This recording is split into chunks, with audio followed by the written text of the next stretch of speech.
you know, when Frost got here to Nebraska, he had a rebuilding project.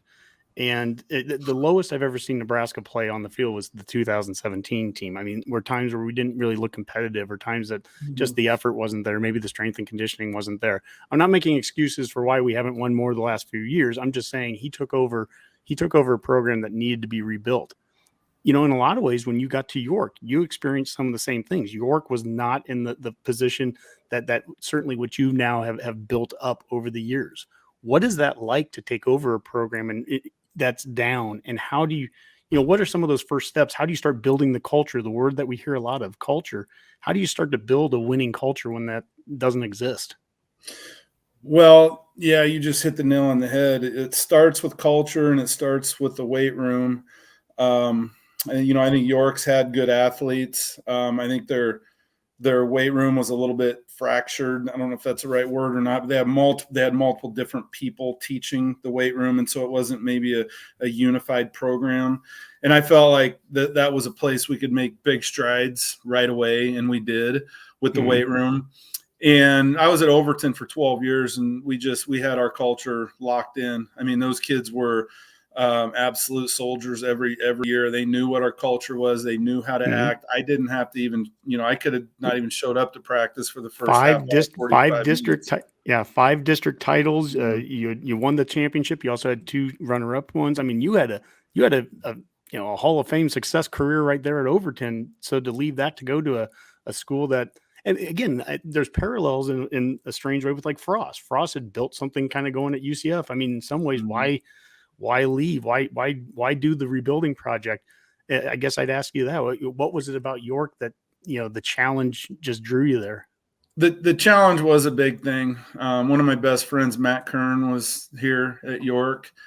We played together in high school. We won a championship together. He was an assistant football coach, and that's part of the reason I wanted to come in coach with him. But the challenge, a little bit bigger school. I'd be lying if I didn't say the challenge was a big thing, to see what you can do with the program that's down. Like I said, I think I could have stayed at Overton for another 30 years and we would have had a heck of a lot of success. But I just wanted to kind of stretch myself a little bit and see what we could do in a different situation. And, we walked into some very good groups of kids. We took that culture. I tried to take that culture we had at Overton and just transplant it to York, and it doesn't stick. I don't care where you go, it's not going to stick right away. But it's something you got to stick with, and you got to continue to hammer that culture. And the kids bought in, and we have a thing hanging in our locker room, in our weight room, and at our game field locker room. It's called our cultural blueprint, and it's all the things that we stand for. It's all of our pillars, and it's all the things we're going to do to support those pillars, and then the outcomes we're going to get because of the work that we did from those pillars. And so that blueprint is something that we can, if we start to stray, if things start to crack a little bit, we can kind of go back to that blueprint and say, hey, these are the things: great person, great student, great athlete. Those are the first 3 most important pillars for us. We're going to have great kids, we're going to have great students, and thirdly, and least important of the 3, we're going to have great athletes. We're going to have an incredibly hard blue collar work ethic.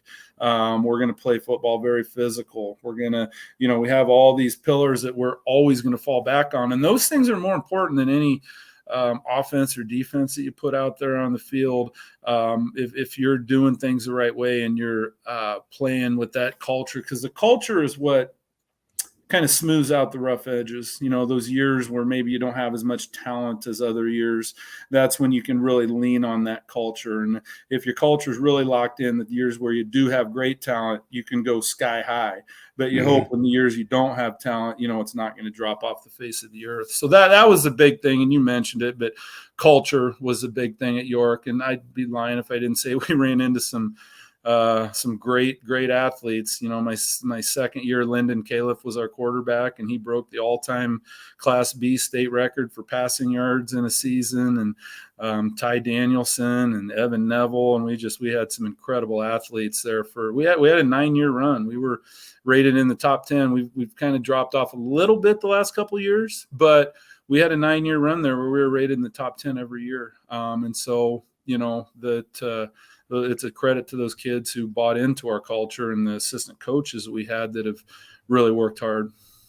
Well, the very beginning of that video we showed at the beginning, you've said physical now 3 or 4 or 5 times, and I think that's a very important word, and that's what Nebraska was for so long too. It just drove me crazy at the end of the 2016 season, a year where Nebraska won 9 games, but I was at the Ohio State game when we lost 62-3. I remember us getting blown out by Iowa, and Banker at that time talking about how the other team, the Hawkeyes, their practices must be bloodbaths. And I'm like, well, what are ours? Yeah. I mean, physical football, Coach Osborne called the game, it's a Spartan game. At the end of the day, that's never going to go away. You still have to hit the guy, across from you. Still have sometimes the camps drive me a little crazy because everything's done in sweats, and sometimes you got to put pads on. You got to take a green jersey off a QB, and sometimes you just got to hit guys. And those teams, I mean, really, that's what Big Ten football is. That's what Wisconsin does, and it's what Iowa does, and Minnesota. And I think you can have both. You can have great athletes and play the recruiting game and NIL and transfer portal, and you can still also be a physical football team. And physical football is never going to go out of style. Yeah, I remember being on the sideline when Garrett was being recruited and watching some of those teams come in, and I want to be careful here because I don't want to dog on any previous players or coaches, honestly, but it was pretty rough when I'd see the Iowa team run by our team, and I'm thinking, whoa, this is we're not quite ready for this, and Wisconsin and some of those, those tried and true Big Ten teams who were built for rugged Big Ten football. And I do think the strength and conditioning was potentially lacking a little bit, but it's great now to be down there. We're down there on the sideline with Dalton, my younger son, as a recruit this year a little bit, and to watch those other teams come in, it's not a big difference anymore. It's not a difference at all anymore. I mean, our players fit the bill right now, and they look the part. And it's obvious when we play those games because I realized we didn't win them all last year, but we could have. I mean, we were right there with them every game. Yeah. Oh, so close. And defensively, I feel for the whole team last year when you're losing close games like that. But really, the defense I especially felt for, because it's like. Yeah.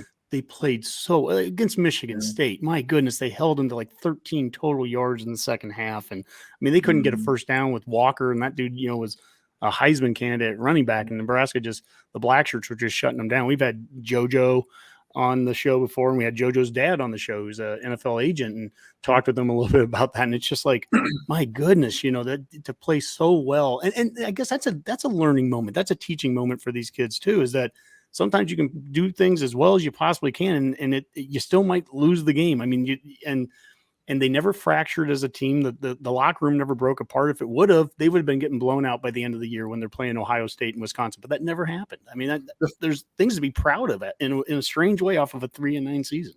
The frustration level that we have as fans, but imagine what that level is for the players, the ones that are going through the work and the ones that are out there on the field. I mean, just that frustration level must be incredible. And the fact that they still never missed a beat and they never dropped off, and they kept, we should have beat Iowa in the last game of the year.